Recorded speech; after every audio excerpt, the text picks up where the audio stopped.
Yo, how's it going, guys, and welcome back to another video on the channel. It's been a while since we've done one of these, and what I thought we would do today is take a look at currently my go-to formation in FIFA 21. I definitely think it's the best for me, and I think for you guys as well.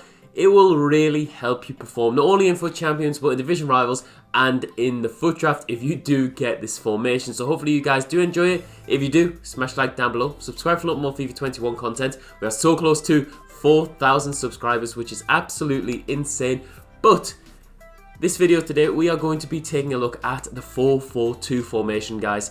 In the past, I've spoke about the 4-1-2-1-2, I've spoke about the 4-2-3-1, and I'm going to be explaining why the 4-1-2-1-2 is no longer my favourite formation in FIFA 21. I've gone back to the 4-4-2, provides a really stable midfield, a really strong attack. I'll talk about the players that you need in certain positions, and yeah, let's get into it. So this is my team, looks nice, it's a very strong team. There are definitely better teams out there, but the importance of this team is that you can see we have a very nice defence, pacey. You might think you are a rat for using Varane and Mendy, or I'm not using Gomez, so I escaped that one, but we're using Varane, Mendy. I dropped them for a weekend. I think I went Telles and maybe Aaron Wan-Bissaka here. I brought back Varane and Mendy. They are literally the best left side of defence that you can get, especially for the coins. I didn't even see the point of doing Acuna because I thought Acuna, he might be better than Mendy, but he'll make it difficult for me to actually fit him in. On the right side, we've got Wan-Bissaka, he's got 81 pace, and we've got Hector Bellerin with 93 pace. So you like to see pacey defenders.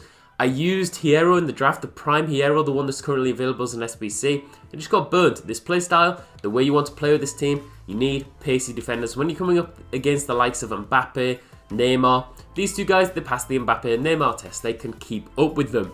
The midfield, Marquinhos and Bruno Fernandes.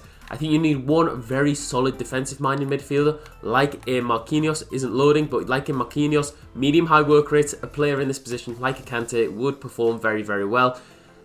I would say if you've done that freeze Firmino, he could work well in a 4-4-2, but he'd probably be your box-to-box. Marquinhos, yes, he can score, yes, he can assist, but he's my guy that just sits back, breaks up the play, and has a fantastic range of passing. So maybe think the likes of Mateus, Kante, players like that.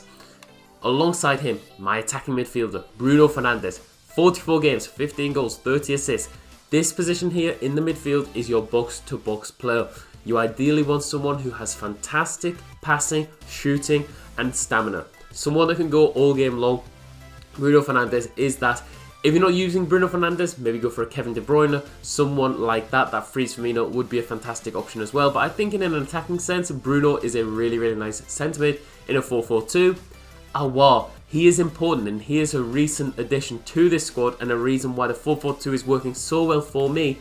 Aouar plays as a striker, 24 games, 31 goals, 8 assists, all in Division 1 or in FUT Champions. I actually went with this team 14-1 in FUT Champions, ended on goal 3. It felt so good. And the reason Aouar is so good is because he is almost like a false 9. He's almost like a cam playing a striker, performing really well. You need him to have nice dribbling, nice passing, and nice finishing.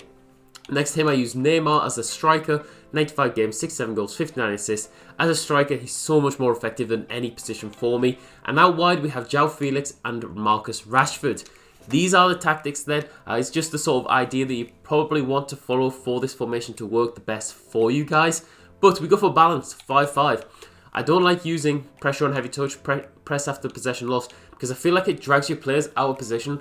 Quite often in the game, if I'm losing, if I feel like I'm not really getting the ball back, if my players are very static, I will opt to go for press after possession loss, but I don't like the way it pulls your players out of position. I go for balanced.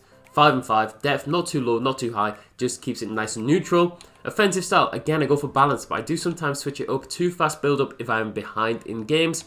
With his 5, plays in the box for 2 and 2 for the corners and free kicks. So, very easy, very generic, but I feel like it suits me the best. I don't want to be that type of player that goes into the game minute 1 and is looking to win the ball back straight away. Yes, I do a lot of manual pressing, I do the second man press, but I don't like to actually tell all of my players to rush after the ball because I just feel like it drains the stamina and it does kill the position of my team. In game then, that's how the team sets up. Aouar, Neymar, João Felix, Rashford on the wings.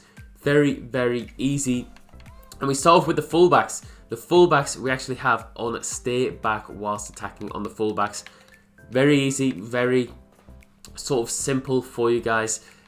I think everyone has stay back whilst attacking on their fullbacks. Normally, the right side of the attack, we go for cut inside, and we actually go for getting the box, fall across. Two very essential things to have on your wide players.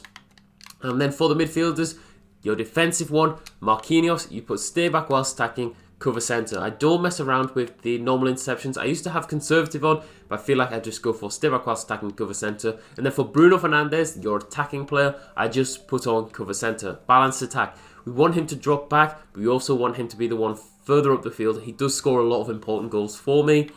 Aouar, we've just got unbalanced, and Neymar we just have unbalanced. I think the beautiful thing with this team is that Aouar almost does play as like a false 9 for me normally, so I don't really have to worry about him pushing too high up the pitch. I think what is really, really important as well is having a 5-star skill move player up top. A number of times where you'll get in the position, because you've got 2 strikers up the pitch, you play the ball maybe into a Neymar. Because he can do the 5-star skill moves, you can get away the scoop turns, you can do the La Croquetas, the Berber spins. You can put on his 5-star weak foot as well, and it just adds an element of unpredictability to your attack. I think if I was to use the likes of Erling Haaland, maybe even a Sadio Mane or a Balassi, for example, who has a 3-star weak foot, this would cause serious problems for your attack and just mean that you become very predictable to your opponents. I really like to keep that element of surprise in attack, and I think what's good about this team and what's good for you guys to actually take from this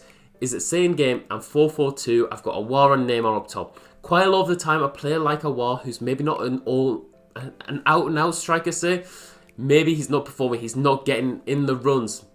Maybe I'll bring on João Felix, and I'll bring on a natural wide player. We've got Raheem Sterling, we've got Sadio Mane. I think what's important in the 4-4-2 is having really strong out-and-out wingers. You could argue João Felix and Marcus Rashford aren't those out-and-out wingers, but in-game they do perform really, really well as wingers.